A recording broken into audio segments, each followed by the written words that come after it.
Telling that girl she the one for me. Yeah, do good for 2 hours. I ain't even planning at all. I want this forever. Woo!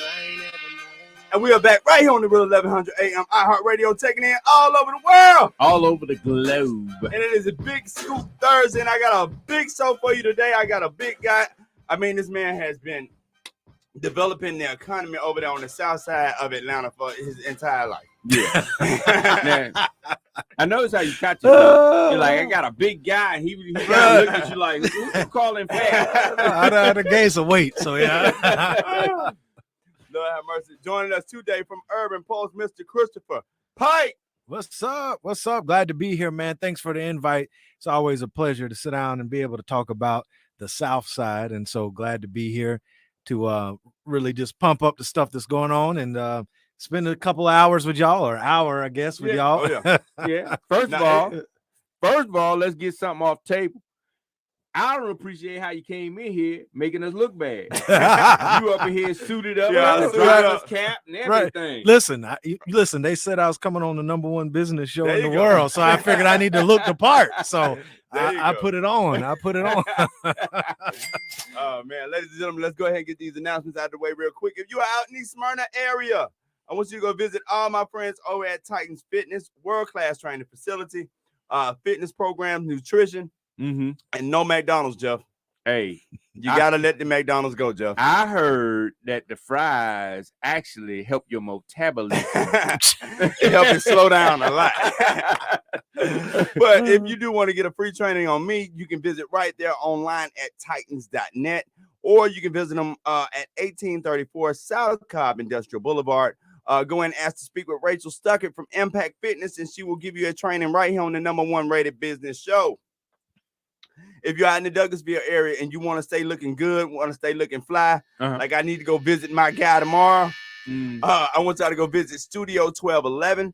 You can call, schedule an appointment right there at 770-485-6772. Or visit them right there at 6405 Fairburn Road, right there in beautiful Douglasville, Georgia. That sounds good. And we got a lot of work going on out there, too. A lot. Really? So much traffic. But no, thank you so much for joining us in studio today, Mr. Pike. I know it's been a while since we've been able to kind of sit down and talk, because I know you've been over in the city of South Fulton doing all that work down there that you did. Right. And I mean, Lord, that South Fulton is going like crazy, bro. It is. Yeah. Like, ever since they got their cityhood, it's just been boom, boom, boom, boom, boom. That's all you hear about now. Soul food, soul food, soul food. Yes. Yes, Lord. Well, I tell you, I tell everybody that South Fulton's one of the fastest growing cities, not only in the state, but in the country. I mean, when I was there, we were building about 1,100 single family homes a year. So if you think about that, that's phenomenal growth. I mean, some cities only do maybe, 20, 30 new homes a year. So to be able to see that amount of growth. But I tell everybody, man, the future of Metro Atlanta is on the south side. Everything south of I-20, I mean, that is really the future. Because, Gwinnett County, I mean, how many more people can you squeeze up there? Yeah. It's like they're going to have to take 85 and make a whole nother highway. You cannot get up or down 85 any time of the day going to Gwinnett. It's crazy. Right. So I don't know why nobody want to live up there. That's the truth.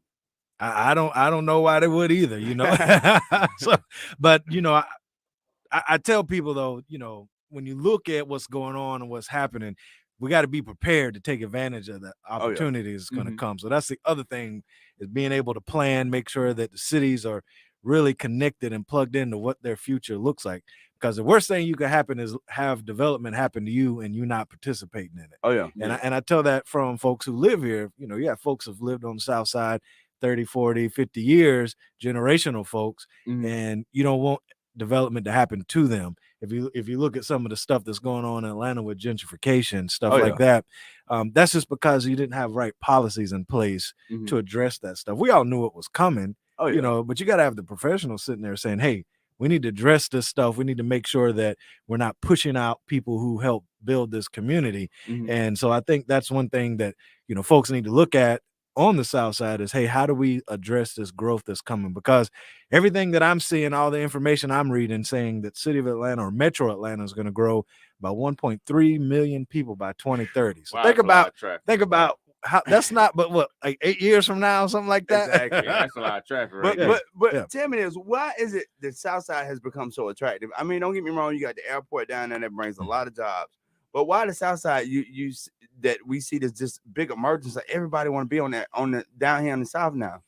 I think it has to do with the professionals. So if you think about it, 5-6 years ago, most of the cities on the South Side didn't have economic development professionals. No, they did not. So, and what happened is once you started getting those professionals, what I told people when I walked in the door was, we're going to control our narrative. We're going to tell our story about our community the way that we think it should be told. And I think that started resonating with people. So once you control that narrative, you start telling that story over and over again, and then you start bringing people down, telling them how great the South Side is, then it starts to resonate with folks. And I think that's what you're starting to see out there. You can't underestimate the importance of having folks at the table that know how to position your community to win. And so I think that's really what you're seeing. And so all of these communities now understand that that's how you get growth. That's how you get responsible growth.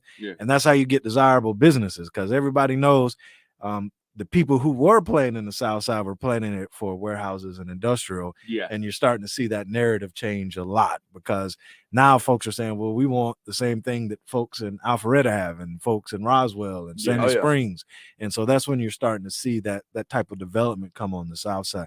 But it took time. I mean, you have to sit at the table, talk to developers, and get them to understand, like, listen, this is our expectation, and you have to come down and meet that expectation. How can a community get involved in knowing what's going on and helping create the narrative for their community? Because a lot of times the community will find out about it after it happened. I mean, there's nothing they can do about it, and they don't know actually where to go to find out, or who to contact. They basically go, hey, it's time to vote. I like this guy's shirt, I'm gonna vote for him. I mean, they don't even know what's going on. On these smaller elections, for real. Because a lot of times you don't know who the people on the ballots are. Yeah, that's true. And listen, I tell people all the time, citizens have a responsibility as well in this whole situation. They have to be plugged in, and there's too many avenues not to be plugged in now. So back in the day, before you had social media and the internet and all that, I mean, you had to read and find a little meeting notice.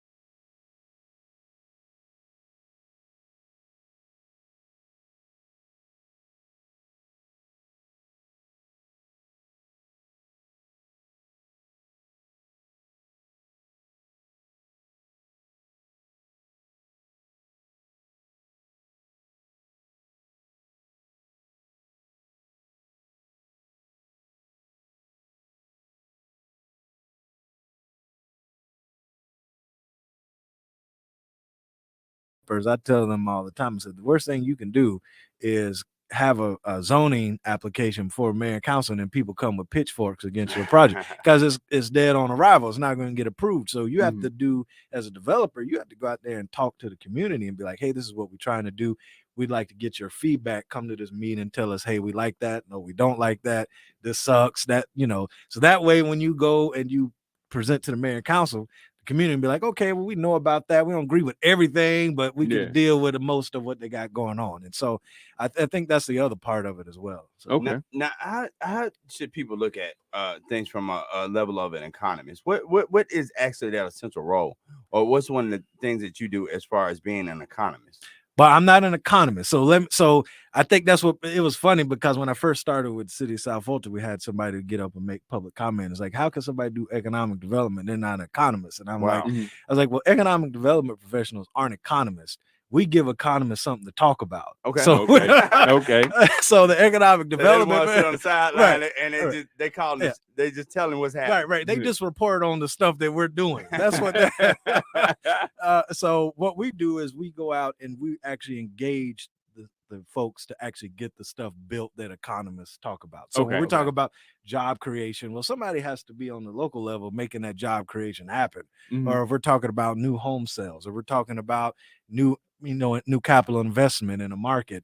Those are people like me that are out there pounding the pavement, going to talk to folks to get stuff actually coming out of the ground. And so, and then that's what economists then go back and report on. Well, we've had this much growth. Well, they get the credit. Yeah. Well, they don't get the credit. I think most they just get to commentate. They get to give us our report card. They score us on what we've done. That's what they do. But that's how that works. But from understanding that, though, and we do understand how the markets work, and we do understand how employment affects the economy, how job creation affects the economy, how bringing in new capital investment affects the economy.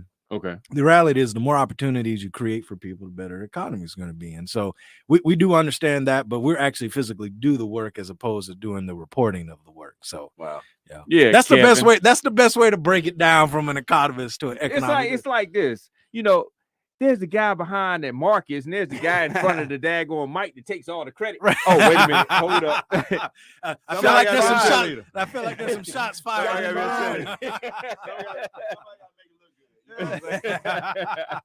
But no, when we start looking at our economy, and you start looking at different cities, especially emerging cities, what are some of those opportunities that people should be aware of, or what's some of the more obvious opportunities that people miss a lot of times? Right. So I think the thing that most people, well, let me back up a little bit to that, because in order to be able to take advantage of opportunity, you have to be prepared for the opportunity. Okay. And I think I know the issue that with most businesses, because we saw it when we were giving out money for CARES Act funding, we were giving grants to businesses. They didn't have basic foundational stuff in place to be able to take the grant. All we asked for was 2 years business tax return and a business license.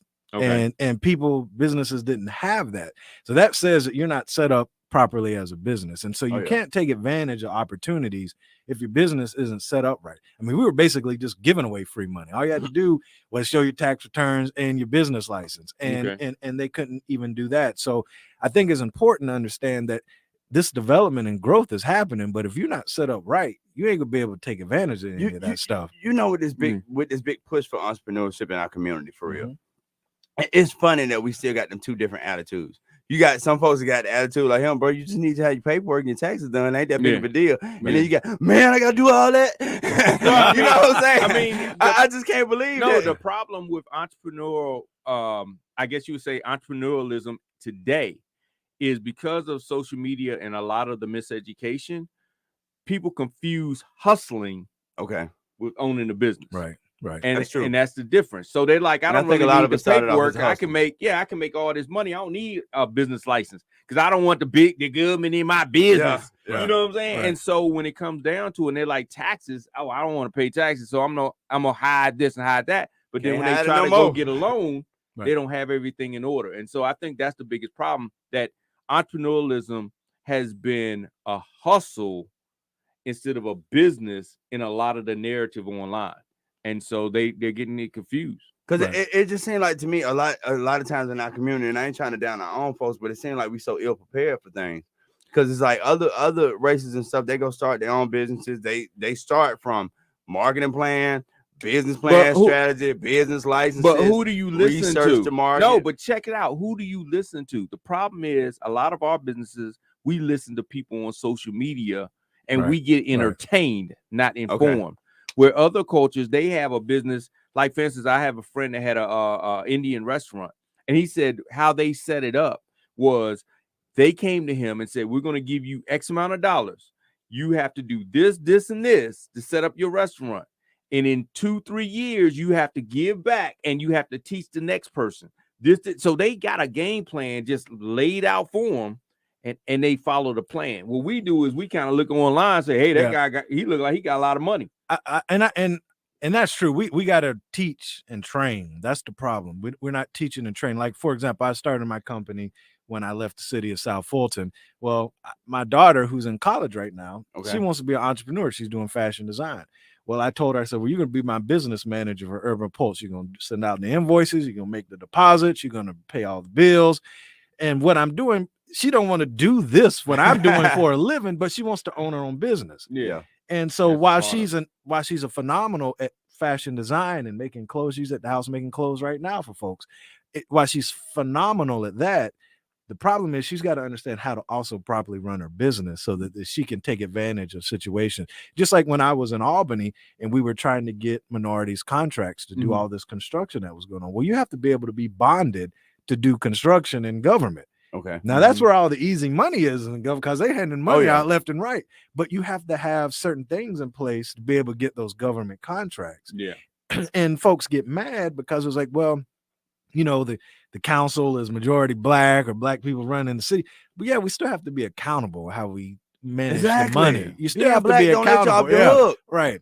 And so we want you to win. Like I tell people all the time, the greatest documentary I ever watched was the one about Maynard Jackson and how I tell people, I don't have any documentation that this actually occurred and is true, but I believe it in my heart that Maynard Jackson single-handedly created more black millionaires probably than any other person in modern history. Wow. Just by the way he handled and managed stuff that happened at the airport and the expansion of the airport, making sure black people got advantages to do construction at the airport. But he still did it through policy. It wasn't like he just took a check out of the city of Atlanta, checking account and wrote it to people. You know what I'm saying? Yeah. You know, you want our folks to take advantage of these opportunities, but you still have to have some accountability on your end. So, so we don't end up in jail. You know what I'm saying?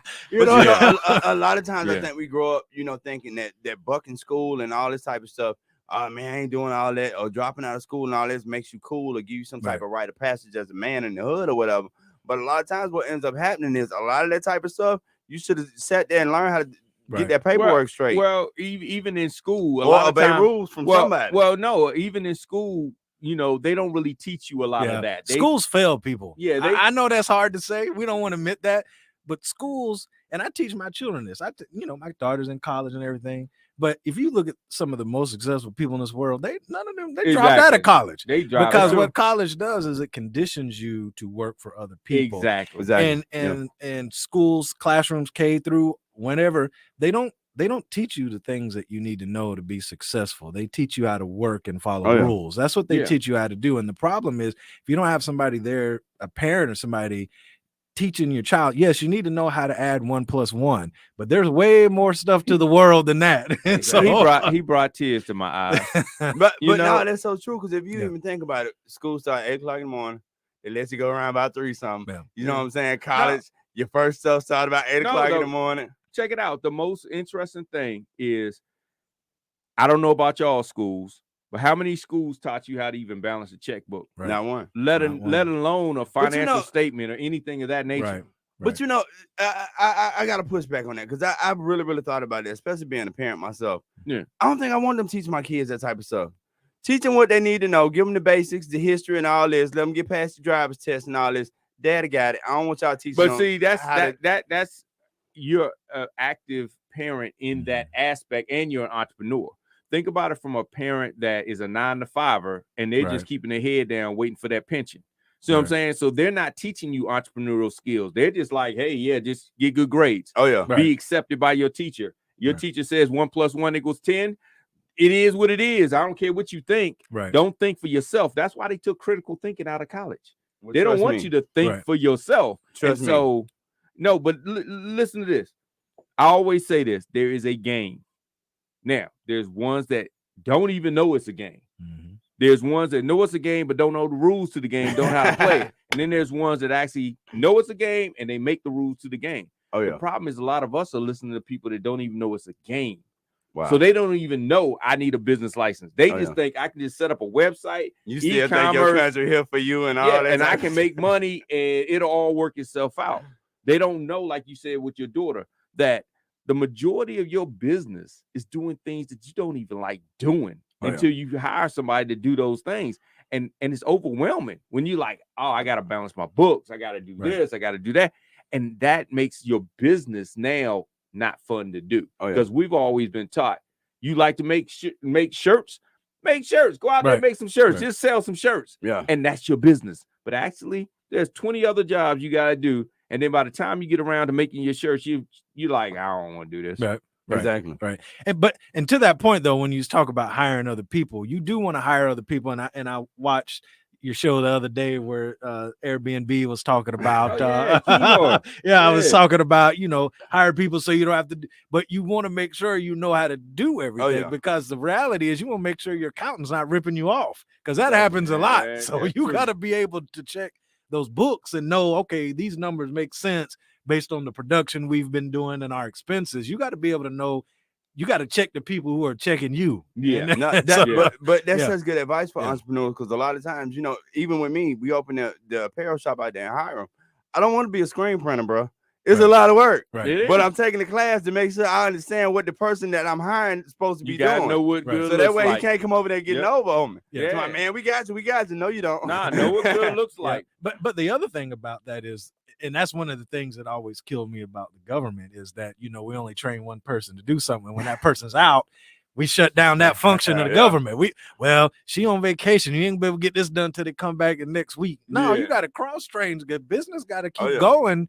If somebody on vacation, this function still needs to happen. And it's the same way in your business. You got to know, you don't have to do everything, but you have to know how to do everything. And if you don't, then you've kind of failed as a business owner. And I know once you get to a certain level, that's not necessarily true. Like, I don't think Elon Musk is out there putting tires on the cars that's coming off the assembly line. But I think he would if he had to. But he might. I think he would if he had to, honestly. He's serious about it. But so at some point you grow past some of that. But the reality is you got to know, especially if you're a small business, how to keep your business running. If something happens, something pops off and somebody's gone. Now, I'm glad you mentioned Elon Musk because I love this conversation. You mentioned Elon Musk. Well, one of us did. Well, I said Elon Musk not out there putting tires on his car. But no, I love that you mentioned that because, we had this conversation all the time. We still sitting here arguing over these little small independent things that we argue over and, racism and all this other type of stuff. And they building literally the next economy right above our heads up there in space. Right. You know what I'm saying? And none of us is thinking about it. Right. Like, I don't know not one black business is in space tech anywhere. Like, seriously, I can't think of none of my friends that came to me anything about trying to even put a cheeseburger stand in space. I'm just saying. Yeah. But they're building this whole brand new infrastructure. How do we start changing our vision? Because what I've seen working with small businesses and medium-sized businesses and even some large businesses over my career over the last 15 years, our vision is so much smaller. Right. Yeah. And I guess it's being realistic. But it's a lot of times folks come to me with such a small vision. It's not realistic.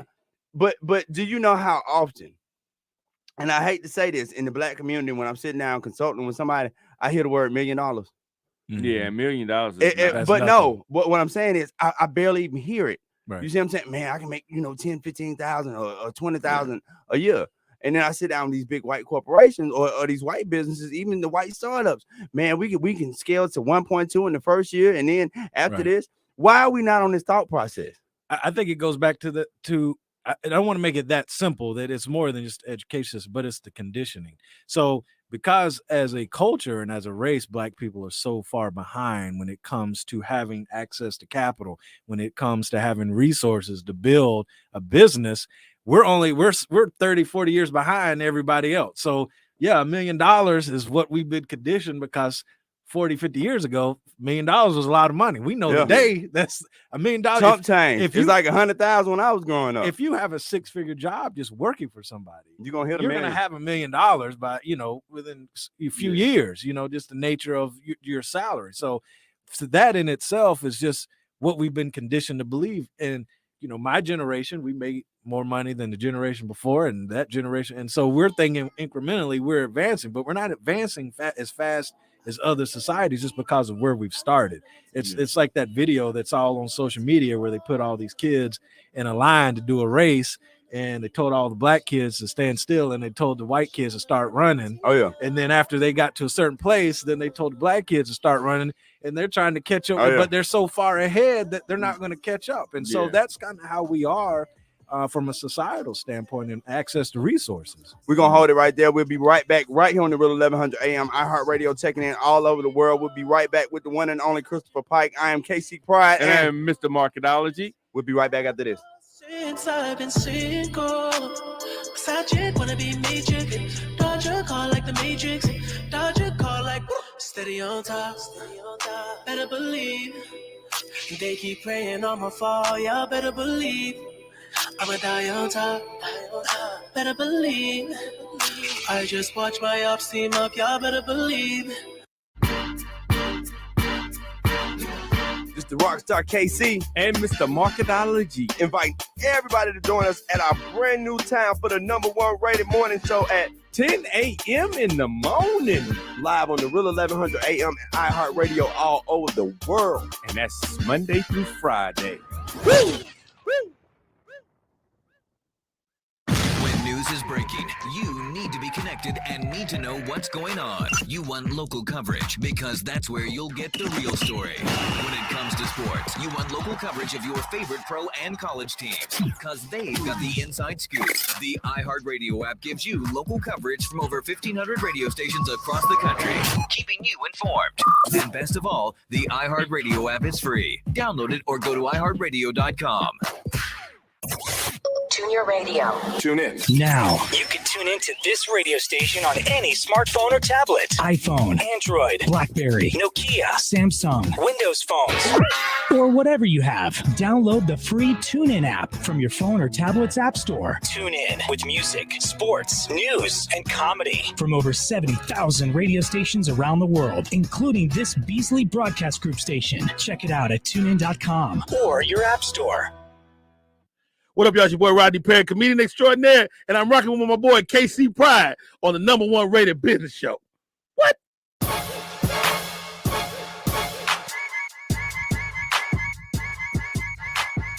We are back right here on the Real 1100 AM iHeartRadio, checking in all over the world. It's Big Scoop Thursday. It's the scoop. And we definitely got a great interview for you today. Once again, we're sitting here talking with Christopher Pike. We're talking about vision. Yeah. How to create the right vision before you even get started. So jumping back in that conversation, I love what you said right before we went to break, because it's always been one of those kind of jokes in our community. It's like, well, you give me a 400 your head start, I'd be way out there too. Yeah. Right. But no, it's vision. How do we get our people to increase that vision just to be a little bit bigger than what folks thinking? Because a lot of times it's like, we trying to be so real, and we scared to really, really put something big out there because they don't want to fail big. I really don't even know what it is at this point. I can't do nothing that small though. Yeah. I think from what I see is it's fear. So again, we've been conditioned to think, well, you go to college, go to school, get you a good job, 9 to 5. I mean, I just left a good job, making more money than I ever made. But the reality is you're never going to be more than that job. And so I think what happens is we get conditioned to think, well, this is what we're supposed to do. And then we get, life happens. You have kids, you get a mortgage, you have car payments now. So now you're stuck. Yeah. And so you don't want to jump out there because of the fear of failure. And so we've just been conditioned to think, well, this is what we're supposed to do. And there's so much more to that. And even if you get conditioned to that, again, just like you said, knowing your awareness, you need to know, like, okay, I've been conditioned for this, but I don't want my children to be conditioned for this. Wow. And I think that's the thing that, you have to be understanding where you are, because sometimes we're in situations that we just can't get out of, because, I mean, at the end of the day, you got to have a place to live. So you got to have money to pay your mortgage or your rent. So what I found, honestly, it don't matter how much you get paid as far as income, whatever your check is, before you know it, you're going to outlive it. Yep. Like, seriously. And they're only going to pay you enough to make you keep coming back to work every day. Oh, yeah. Yeah, what was that mean, that your job pays you just enough for you not to quit, and you do just enough for not to get fired. right. Or no, they pay you enough to make you forget your dreams. I think that's what it was. Yeah. And so again, just that mentality of you got to come and show up for a check and do the minimum work. But I tell people, what I tell my kids all the time is like, listen, I said, just like when I left. Mm-hmm. A week later, they posted my job. If I died, they would have posted my job. If I left, they would have posted my job. And there's no benefits for my children past my being alive or being present at that job. And so when you talk about entrepreneurship and stepping out and not living by that fear, you want to create something that if I die now, at least my children have an asset that they can then sell, that they can then live their life after I'm gone. And I think that's the mindset that we need to get into. And, quite frankly, I mean, we're having an honest conversation here. I hear a lot of Black families be like, well, they're going to have to get their own stuff. I got mine. And there's no talk about generational wealth. And that's really the business that I'm in. I do other stuff, but you know, I grew up dirt poor. Like I've lived in homeless shelters before. So my thing is, let's stop this cycle. Let's create some generational wealth. Just like when you tell your kids, oh, well, they're 18, they need to go out and get their house. Well, my daughter's upstairs in her room right now, because I don't want her to have to be like, oh, I need to go out and do this so that I can make money to pay my rent. No, you get yourself established, get yourself where you can do some impactful things that are going to build a future for you and your children. And then that's kind of the mindset and the posture that we need to have and we need to take. And I just don't think we do that enough. No, that is so true, because even with me, when my father passed away, he left me with $10,000. It took $9,000 to bury him and $1,000 to feed everybody. So you better than me, man. You better than me. That's all legacy I got. Yeah, you better than me. My dad passed. We didn't get nothing. My mom just told me this is what's in the attic. Take what you want. Yeah. Wow. But now we definitely have to start thinking on that level, because too many times we don't get that jump in life, or our kids don't get that jump in life that so many other folks, got. Right. And I think also we need to change first of all, two things. One, we need to be observant. Like you mentioned before, when you look at successful people and you start looking at their documentaries, which we don't do because we're looking too much at music videos, you look at their documentary and look at their path and dissect their path and say, okay, if I want to be successful like them, here's some successful clues that are left to be so. Right. When you look at them, most of them did not go to college and go get a 9-to-5 job and work 20 years and then all of a sudden retire and then say, okay, I'm going to now start this business. No, they didn't. But the problem is we listen to other people say, this is what you should do. And then when you start saying, well, how many people did that and was successful at a level that I want to be? Exactly. We don't do that. So we need to be more observant, first of all. And then second, we need to surround ourselves with people that can give us that vantage point, that perspective. If you're actually going to some of these networking events, like with commissioners and things of that nature, and you start hearing their conversations, now you're getting into a new environment. So you start seeing different things. The problem is we want to hang out at networking events with the club and blah, blah, and we're hanging out with people in the same pool that we're in, trying to tell us how to get out the pool and be somewhere else. Right. Yeah. One of the greatest quotes that I've ever heard, and it might have been some social media stuff while we're talking about social media, but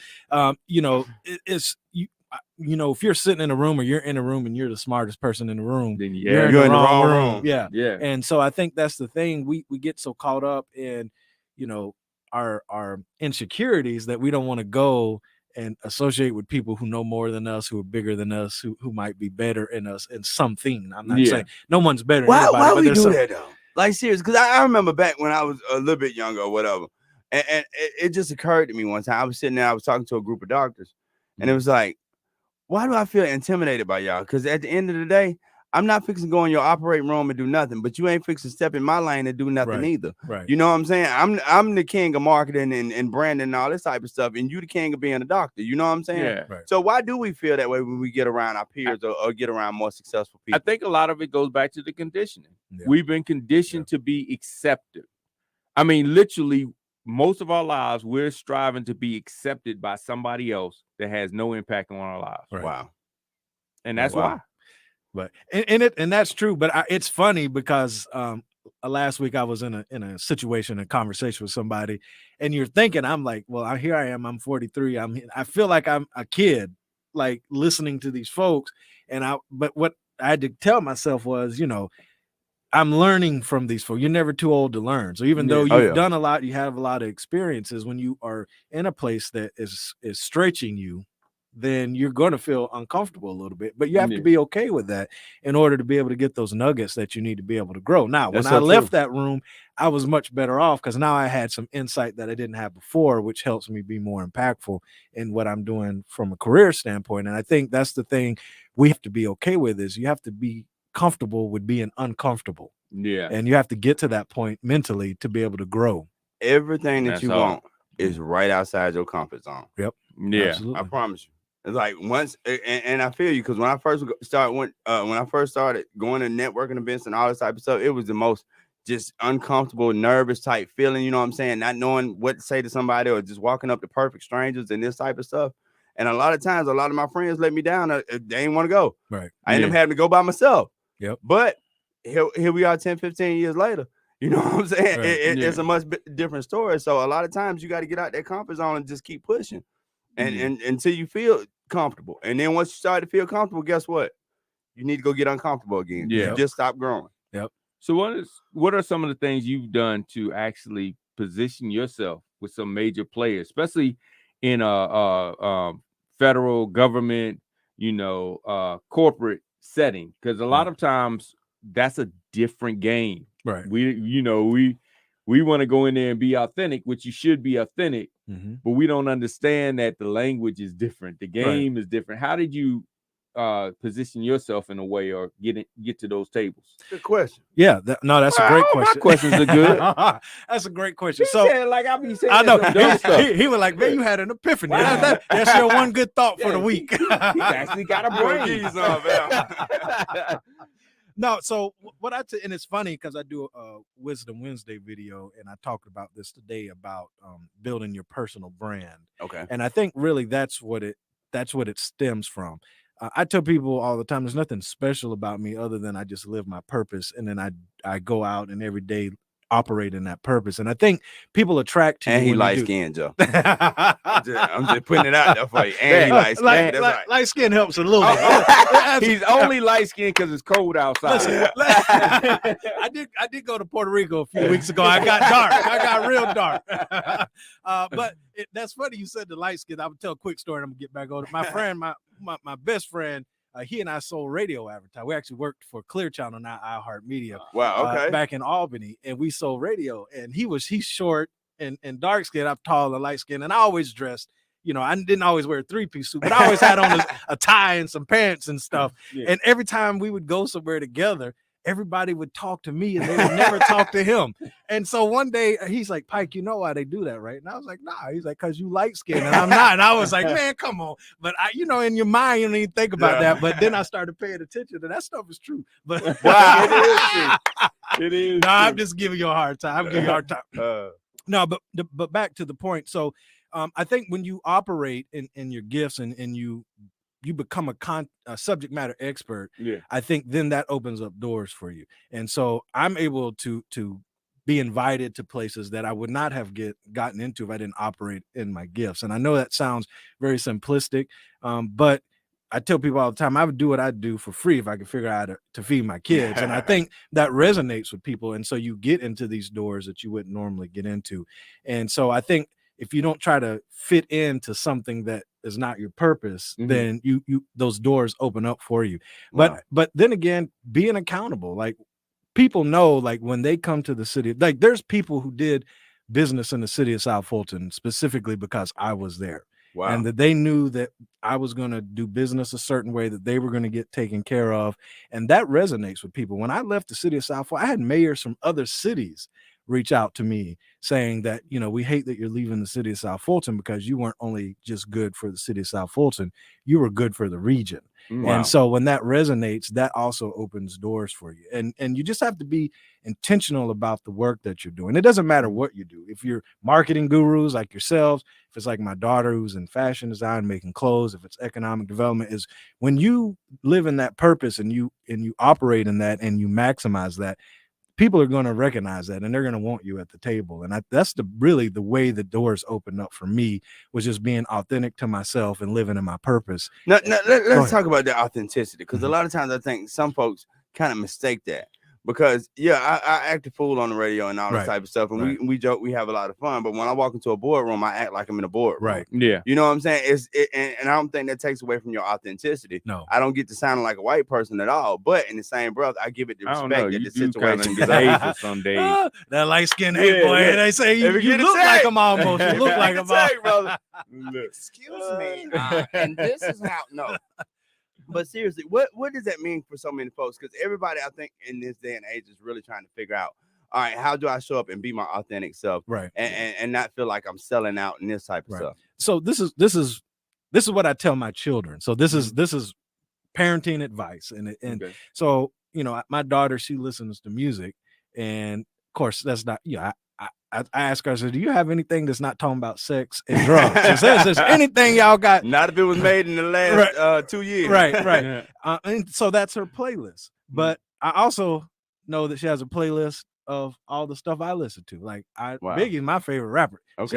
She got say it again. Biggie. She got a whole. Play that Biggie for him. Look, we played Biggie the other day. Kevin didn't even know who it was. On the anniversary, Yeah, March 9th. See, you got Bruh. bad parenting. My daughter got Biggie's shirt. She got playlists. My daughter like Tupac. Right, see, that's all right. My daughter like I Tupac, like bro. Tupac, but I was like, that's Biggie. He talking about what's this mess y'all playing on the radio? Oh I'm man, like, mess. Biggie, KC man. said that. That's one of them deep cuts, bro. That was a deep cut, though. Nobody heard that. Boy. But the point I tell her is that, you know, and I was talking to a group of kids and told them the same thing. I said, it's okay to be yourself. You got to know when it's appropriate to be this and when it's appropriate to be that. I said, listen, my friends who know me know that we go down to the House of Jazz and I turn all the way up. But when I go talk to the mayor and council, that's going to be a whole different, but it's still me. Yeah. But it's like, you don't have to just be like a stick in the mud. Yeah. You can be cool and hang out and do all this stuff and turn up and still be a professional that's respected by people. Yeah. You know what I'm saying? And so I think what people get so caught up in, they got to be one and then they shun the other one. And you don't have to do that. You could be, cool. It takes my best friend to tell you, he's like, Pike, thing I like about you is I could take you to the outhouse, you're gonna be okay, or I could take you to the White House, so you're gonna be okay. Either way, you're gonna be fine. So I'm fine on the farm, I'm fine, at the most powerful house on the planet, I'm gonna be good. You know what I'm saying? But you have to have confidence in yourself and be comfortable with yourself to be able to function like that. And people know, like, man, I reached out to some of my former coworkers when I left the city, because everybody at the city is like, man, this dude professional is all good. But then when I started reaching out to some of my friends on the social, my coworkers on the social thing, it's like I kind of saw some glimpses, but some glimpses, because I was like, man, you ever hang out on Old National Day? It's like, no, that's not my. I was like, man, I like a little ratchetness. You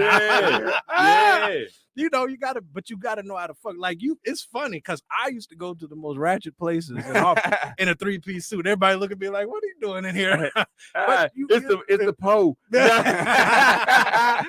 But people I would tell you, one time I was doing a community, but we were building a park in Albany, and they had the sheriff department brought some of the inmates in to help do some of the building. Okay. And I knew one of the guys. Now I was on the city commission, city council in Albany. And so when we were eating lunch, I went over to sit with all the inmates, and I was talking to them. I was guy I knew. We was just talking. We just chopped it up the whole about an hour and a half. And all these people kept coming over talking to me, all these important people.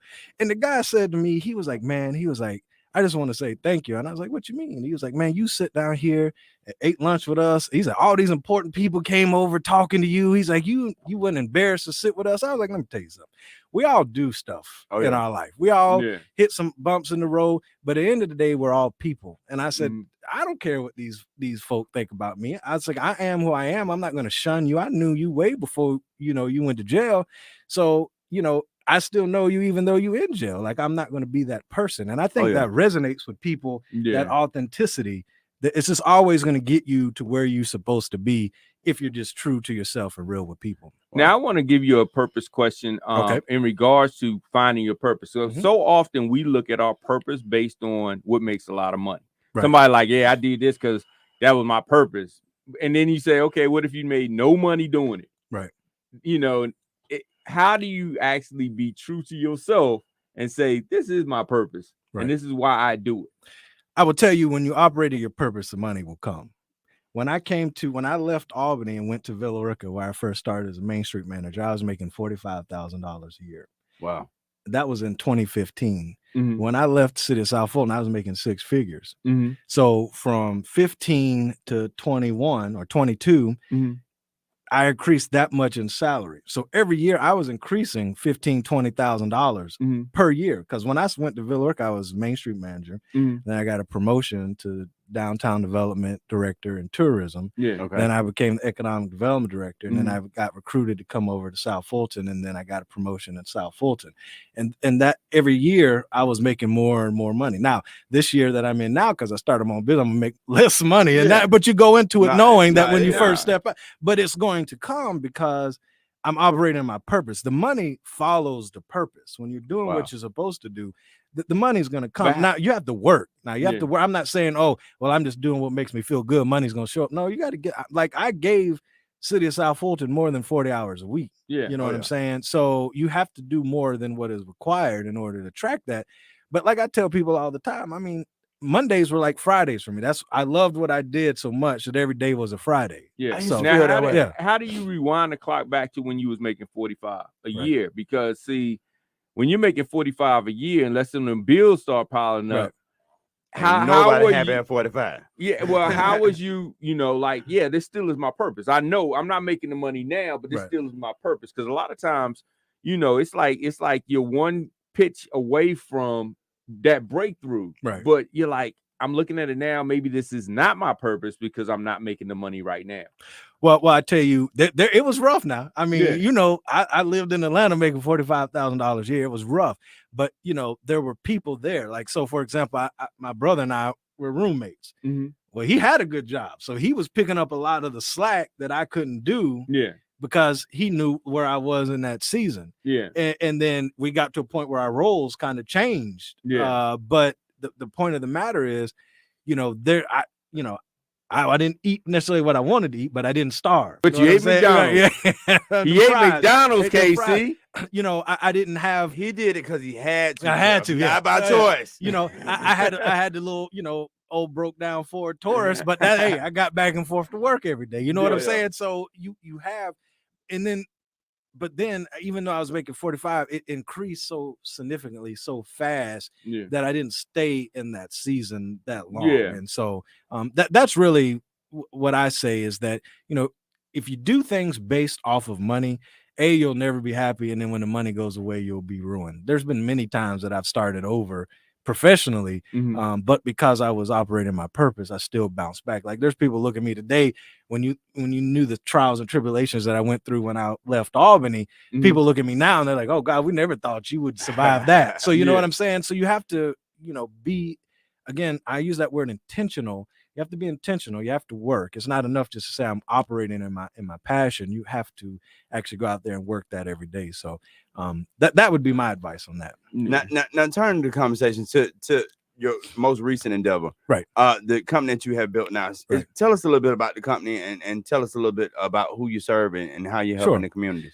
So Urban Pulse is we help do economic development planning. So master planning, strategic plans around economic development, government services. And then we do on the private sector side, we help developers understand what the needs are in a community, help those developers get through that red tape, help them get to a council meeting without pitchforks from the citizens. And then we do the real estate side of that. So what I'm doing is basically the same thing I was doing for the city of South Fulton. I just get to do it for more people now. And so we are in the process of, we started this company in February when it came back from Puerto Rico. And so we're in the process of getting some contracts in place and things. And we got some cities that we're getting ready to announce that we're working with. But what we do is help them. I like to call it juice up their economic development strategy. Wow, okay. And so what we want to do is make sure cities, especially cities on the south side. So I'm not ashamed to say that I'm intentional about working south of I-20. That's going to be the target area that we focus on. We want to make sure those cities are prepared whenever it's time for this growth, that they are having strategies in place that we're not displacing people, gentrification. The people that help build these communities need to be here when the money comes, and they need to participate in that. So helping them create a strategy around that, helping the developers that are coming most from the north side who think that only Black people should have this type of development, helping them understand, no, these folks have disposable income and these folks have the ability to support the type of development they want, and we can help you figure out how to get the money that you need, because at the end of the day, the developer needs to make money, but have a quality development that people on the south side can be proud of. And so that's what we help do. We bridge those gaps. We speak the language of government and we speak the language of the private sector, and we help put those two things together. Okay. Now that Amazon's there, is it a game changer? So I don't want to get in trouble for all this. So those things like Amazon, those big industrial buildings really have very little positive impact on the community. So everybody will tell you, they create jobs. They do create jobs. And at this point, because of the labor market, they are creating some good jobs. The working conditions aren't necessarily the best.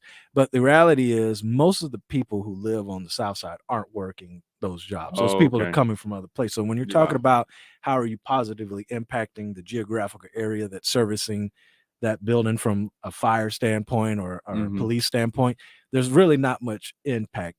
I would rather have a very high dense mixed use development with restaurants and apartments and stuff like that than a 1 million square foot industrial building, because you're going to get more tax revenue out of the mixed use development than you are that industrial building. So while you appreciate the fact that those jobs do have impact, it's not the level of impact that it's going to have from doing a mixed use development, something like that. That makes sense. Yeah. Now, what are some of the upcoming opportunities? Because COVID has decimated a lot of different industries, and we're starting to see even Lorenzo talked about we're in this period of new things and new ways of doing business. What do you see as some of the newer opportunities in business that's going to be coming about? Well, contrary to what a lot of people believe, I believe this, that the office is going to come back. Like people only want to be segregated in their house for so long. So that work from home it's fine in theory. People like it. But I was reading, I think it was Atlanta Business Journal, one of those. I read all these publications every day, but they're saying Atlanta is the top 5 market for office rentals, and so that office space is coming back. Yeah, I mean, I do it because now I don't have an office to go to, but but it's a good way to save money. But at the end of the day, you end up in this cycle of you feel like you should be, anytime you got free time at home, you feel like you should be down in the office working. So that's going to come back. And one of the things that is a market that's really underserved on the South Side is Class A office space. Wow. And so I'm working with a developer now to bring some Class A office space to the South Side. Because there's such a need. And I have people ask me all the time, when I was with the city, they would call 2 or 3 times a month. Hey, I need some office space. And I was like, well, we don't have any on the South Side to give you, because all they're building is industrial. So I think that if you're trying to get into this market and you want to do something that's going to generate some revenue, I think pretty quickly, Class A office space is going to be that's true. Any mixed use development, because what's happening is the developers that are coming from the north side, they want to build garden style apartments with a little strip in the front, retail. We need some real true mixed use development. And so I think anytime you do that, you're going to attract, because I get calls all the time for restaurant space. Well, we don't have any restaurant space because there isn't any being built on the South Side. So if you think about every time you have what we call second generational restaurant space, which is a restaurant that is closed and has the hood vent and everything in it. I mean, that thing gets leased within weeks of the other business closing. So there's such a demand for it, but nobody's building it. And so I think if you have folks that operate in either one of those spaces, they're going to kill it, because there's just so much demand and so many people looking for the space. So as developers, we can just go in and literally build just restaurants in the hopes that a restaurant's gonna come in and lease this place for us, because a lot of times you kind of think of it in a different manner. You kind of think that the restaurant itself comes and put all that development together. Well, most of the time, restaurants are getting to that.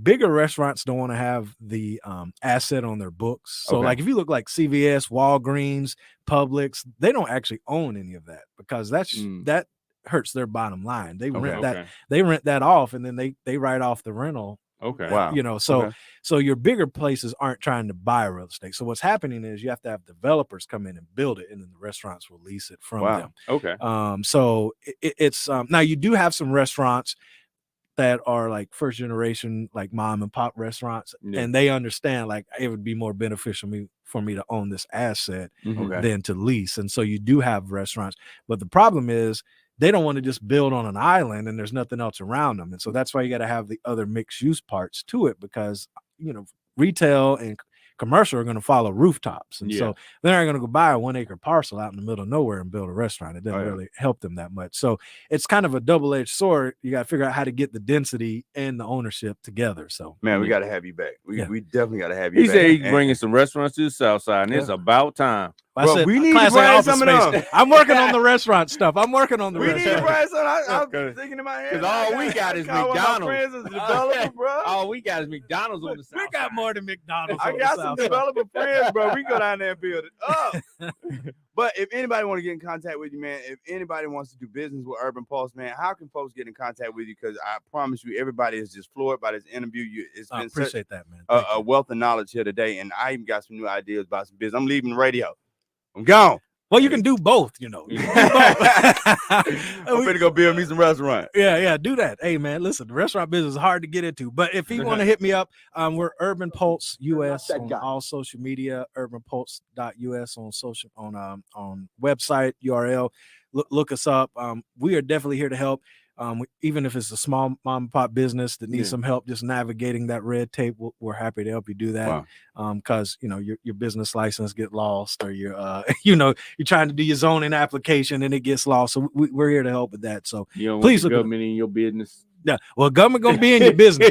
I don't know why people get that. I don't want them. If you carry around this cell phone, the government is in your business.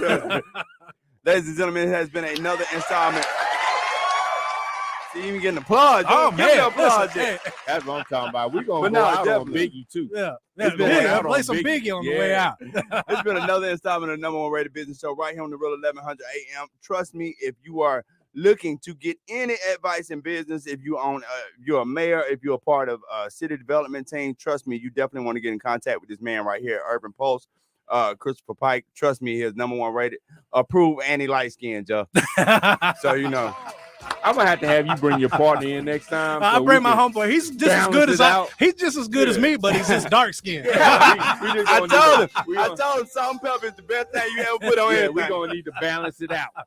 Ladies and gentlemen, thank y'all so much for joining us. Join us tomorrow for Freedom Friday. We free. And we're gonna ask Dr. P some questions. She'll be back in the house. 10 a.m. right here on the Real 1100 AM iHeartRadio, checking in all over the world. I'm the Rockstar KC. And I'm Mr. Marketology. And we are out. At your cherry M3, bang every MC easily. Recently, frontin' ain't saying nothing, so I just speak my peace. Keep my peace. Cubans with the Jesus peace. With my peace. Asking who want it. They got it. Flaunt it. That Brooklyn, we on it. Biggie, biggie, biggie, can't you see?